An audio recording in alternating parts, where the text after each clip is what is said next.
अयोध्या के राम मंदिर की व्यवस्थाओं को और बेहतर बनाने के लिए पहले मुख्य कार्यकारी अधिकारी यानी सीईओ की नियुक्ति की प्रक्रिया अब अंतिम चरण में पहुंच गई है। मंदिर प्रबंधन, प्रशासनिक व्यवस्था और वित्तीय पारदर्शिता को मजबूत करने के लिए इस पद का सृजन किया गया। सीईओ पद के लिए देश भर से 5300 से ज्यादा आवेदन मिले थे, जिनमें से 18 उम्मीदवारों को शॉर्टलिस्ट किया गया है। 11 और 12 अगस्त को अयोध्या स्थित पिलग्रिम फैसिलिटी सेंटर में अंतिम इंटरव्यू हो रहे हैं। चयन समिति 3 नामों का पैनल तैयार कर राम जन्मभूमि तीर्थ क्षेत्र ट्रस्ट को सौंपेगी। अंतिम नाम का ऐलान 2 सितंबर की ट्रस्ट की बैठक में किया जाएगा। तो राम मंदिर की कमान अब नया सीईओ संभालेगा। राम मंदिर में सीईओ की नियुक्ति प्रक्रिया तेज हो गई है। और क्यों बनाई गई है ये सीईओ की पोस्ट? राम मंदिर की व्यवस्था को और बेहतर बनाने के लिए ही प्रबंधन, प्रशासन और वित्तीय व्यवस्था पर फोकस रहेगा।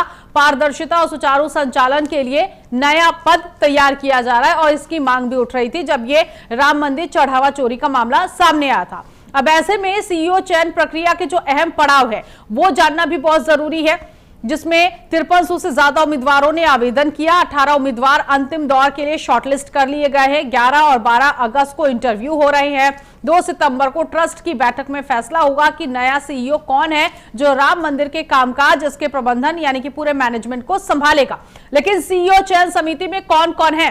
रिटायर्ड जस्टिस प्रमोद कोहली जो कि अध्यक्ष, retired lieutenant general Vishnukant Chaturvedi, doctor Suresh Haware पूर्व अध्यक्ष है शिरडी साई ट्रस्ट के। तो अच्छा खासा अनुभव है इन सभी लोगों को और इसीलिए ये जिम्मेदारी दी जा रही है कि अब राम मंदिर का कामकाज भी सीईओ की नियुक्ति के बाद देखा जाएगा। कैसी योग्यता वाले उम्मीदवारों को प्राथमिकता दी जा रही है? देखिए, जो प्रशासनिक अनुभव रखने वाले उम्मीदवार हैं उनको शॉर्टलिस्ट किया जा रहा है। रिटायर्ड आईएएस अधिकारियों को तरजीह दी जा रही है। 20 साल या उससे ज्यादा अनुभव जरूरी है और मंदिर प्रबंधन की समझ रखता हो, यह बहुत अहम है। तो ये जो उम्मीदवार हैं इनमें ये सभी योग्यताएं देखी जा रही है और लगातार इंटरव्यू आज और कल चल रहा है। अब सवाल यहां पर यह भी कि संतों की सीईओ से उम्मीद क्या है जब ये चढ़ावा चोरी का पूरा मामला सामने आया? तो प्रशासनिक क्षमता के साथ धार्मिक समझ उसके अंदर होनी चाहिए। भगवान राम के प्रति आस्था और निष्ठा होनी चाहिए। रामानंदी परंपरा और मंदिर नियमों की जानकारी उसको अच्छी खासी हो। तो ये उम्मीद जो है वो संत लगाए बैठे हुए हैं और इसीलिए जो सीईओ की जिम्मेदारियां हैं उनको भी तय की जाएंगी। क्या जिम्मेदारियां होंगी? मंदिर की जो रोजमर्रा की व्यवस्था है उसको संभालना है, ये जिम्मेदारी जो है वो निभाएगा ये नया सीईओ। और इसके साथ ही साथ श्रद्धालुओं की सुविधाओं पर ध्यान देना, वित्तीय पारदर्शिता सुनिश्चित करना, प्रशासनिक फैसलों में सहयोग करना। तो ये तमाम जानकारियां जो है वो इंटरव्यू के जरिए भी समझी जा रही है। 2 दिन इंटरव्यू चल रहा है और ऐसे में अब राम मंदिर में भी भारी मांग के बाद सीईओ की नियुक्ति की जाएगी और 2 सितंबर को ट्रस्ट की तरफ से ये फैसला जो है वो सुनाया जाएगा। तो राम मंदिर को लेकर ये लगातार जो आवेदन है वो सीईओ की को लेकर चल रही है।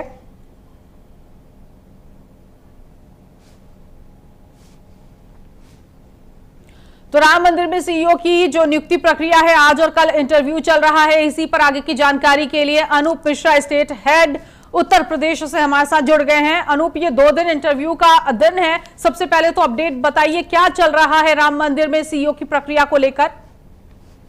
जी, हम आपको बताते हैं कि देखिए, उत्तर प्रदेश में जो अयोध्या के राम मंदिर में आपको बता दें कि जिस तरीके से चंदा चोरी का मामला आया था, इसके बाद सुप्रीम कोर्ट ने भी निर्देश दिए कि एक सीईओ की नियुक्ति की जाए और उस सीईओ की नियुक्ति के लिए एक आवेदन दिया गया। उस आवेदन में करीब 5300 लोगों ने उसमें आवेदन किया। एक जो सीईओ के लिए एक विज्ञापन जारी किया जिसमें करीब 5300 लोगों ने आवेदन किया और उसमें हम आपको बता दें कि 5300 लोगों में करीब 55 लोग चिन्हित किए गए थे। इसके बाद फिर उसमें 18 लोगों को स्क्रीनिंग करके जो है तैयार किया गया। उस 18 लोगों को जो चिन्हित किया गया उनका जो इंटरव्यू है वो आज है, जो 11 और 12 अगस्त को होना है। आपको बता दें कि ये इंटरव्यू 2 दिन चलेगा, यानी कि आज और कल चलेगा।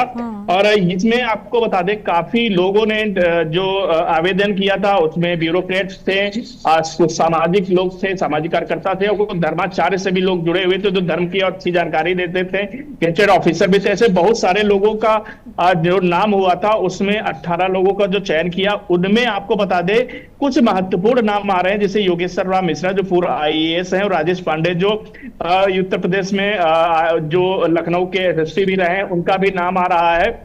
उनको वो भी जो है पहुंच चुके हैं इंटरव्यू के लिए। वहीं आपको बता दें जो ये इंटरव्यू है अयोध्या में राम मंदिर परिसर में स्थित PFC यानी पैसेंजर फैसिलिटेशन सेंटर में आयोजित किया गया है। यानी कि आपको बताते हैं कि ये जो पूरा जो कार्यक्रम है, ये पूरा जो 18 लोगों की स्क्रीनिंग की गई, फिर इन 18 लोगों को राम मंदिर परिसर में बुलाया गया, वहां पर इनको एक एक करके इनका इंटरव्यू लिया गया। और ये जो इंटरव्यू है 3 लोगों के द्वारा लिया गया है। हम आपको बता दें कि सुप्रीम कोर्ट के रिटायर्ड जस्टिस प्रमोद कोहली की अध्यक्षता में बनी 3 सदस्यीय समिति राम मंदिर के CEO पद के लिए उम्मीदवारों का चयन करेगी। उसमें आपको बता दें कि इस समिति में lieutenant general retired Vishnukant Chaturvedi और परमाणु वैज्ञानिक सुरेश हावड़े भी शामिल हैं।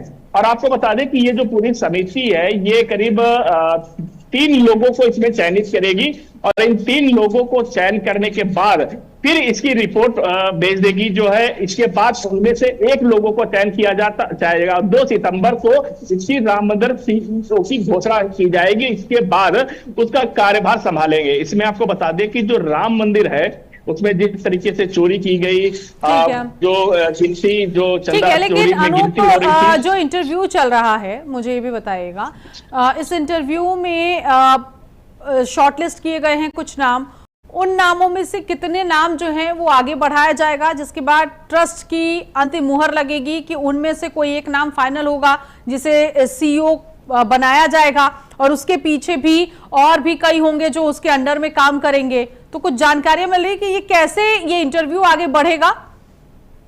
देखिए 18 लोगों का जो नाम स्क्रीनिंग की गई है, जो 18 लोगों की स्क्रीनिंग की गई है उनका आज इंटरव्यू चल रहा है।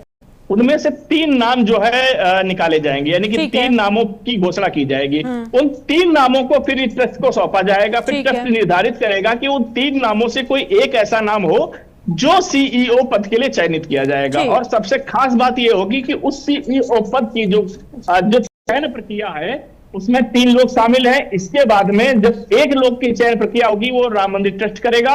और उसमें खास बात यह होगी कि जो चयनित CEO का अभ्यर्थी होगा वो प्रशासनिक क्षमता वाला व्यक्ति होना चाहिए, उसको और अब ऐसे में CEO के सामने कई बड़ी चुनौतियां होंगी, क्योंकि चढ़ावा चोरी मामला सामने आने के बाद एक तो उसे अच्छा खासा धार्मिक अनुभव भी होना चाहिए, जो हम बता भी रहे थे कि आखिर क्या उम्मीद संत लगाए बैठे हैं।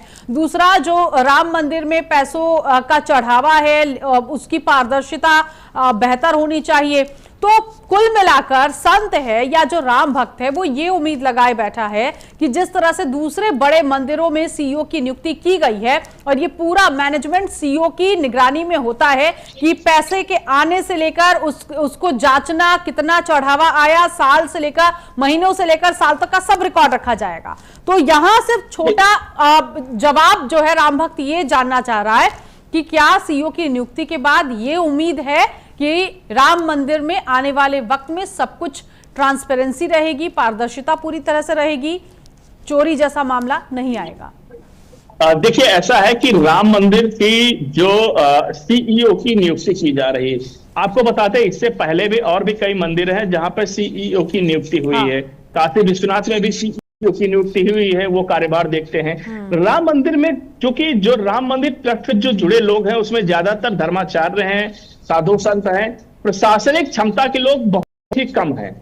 और उसके बाद जब CEO की नियुक्ति हो जाएगी तो एक प्रशासनिक क्षमता की भी बात आती है। यानी ये कह सकते हैं कि जैसे कि अगर कोई IPS सिलेक्ट किया जाता है या कोई IAS सिलेक्ट किया जाता है तो दोनों की प्रशासनिक क्षमता होती है, और दोनों ही जिले को भी चलाए हुए हैं, प्रमुख सचिव लेवल तक, मुख्य सचिव लेवल तक जाते हैं। यानी कि जिले से लेकर तहसील से लेकर के, जिले से लेकर के और पूरा उत्तर, मतलब पूरा स्टेट चलाने के उनके पास अनुभव होता है। तो जरूर ये कह सकते हैं कि देखिए, कोई भी चीज ये नहीं कहा जा सकता है कि ये बिल्कुल ही बंद हो जाएगा, क्योंकि कोई भी अंतर्यामी नहीं है। सीईओ भी इंसान ही होगा, ऐसा तो नहीं होगा कि उसके पास दिव्य दृष्टि होगी।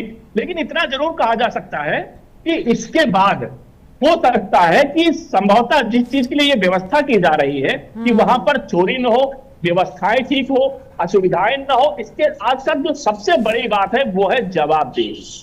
अभी तक जो जवाबदेही होती थी वो ऐसे लोगों की जवाबदेही होती थी जो कहीं ना कहीं, आपको बता दें कि गोलमोल बातें कर जाते थे। जैसे मैं आपको उदाहरण के लिए बता दूं कि राम मंदिर में ट्रस्ट में जब चोरी होती है तो जो चंपत राय होता है, उनका जो खास चालक होता है चिन्नू यादव, वो पकड़ा जाता है, उनकी जानकारी में होता है, तो वो गोलमोल करके उसको एक वार्निंग देके छोड़ देते हैं कि दोबारा ऐसी गलती मत करना। पर जब कोई प्रशासनिक व्यक्ति वहां पर होगा, वो ऐसा नहीं करेगा। वो कोशिश करेगा कि उसके ऊपर एफआईआर दर्ज हो, उसको संस्थान से बाहर निकाला जाए, उसके पर कानूनी कार्रवाई हो। तो जब तक कानून का डर नहीं होगा तब तक ऐसी परिस्थितियां नहीं होगी। इसके साथ आपको बता दें कि राम मंदिर निर्माण हो, उसकी व्यवस्था हो, उसकी सिक्योरिटी हो, राम भक्तों की सुरक्षा हो, बिल्कुल अनूप, 2 सितंबर का इंतजार करना होगा कि ट्रस्ट आखिर किस नाम को आगे बढ़ाता है और किसे सीईओ बनाता है। और सबसे बड़ी बात यह भी है कि 2 सितंबर का दिन जब ये आएगा और जब सीईओ की नियुक्ति होगी, तो जो सरकार पर आरोप लगते आए हैं अभी तक चढ़ावा चोरी को लेकर, चाहे विपक्ष हो या दूसरे लोग हों, सरकार को अब इस पूरे मामले में कितनी राहत मिलेगी। और साथ ही साथ 2027 का चुनाव भी है, राम भक्तों की आस और आस्था एक बार फिर से क्या लौटेगी, ये भी बड़ा सवाल है। लेकिन इसके लिए अभी इंतजार करना होगा। बहुत शुक्रिया अनूप इस जानकारी के लिए।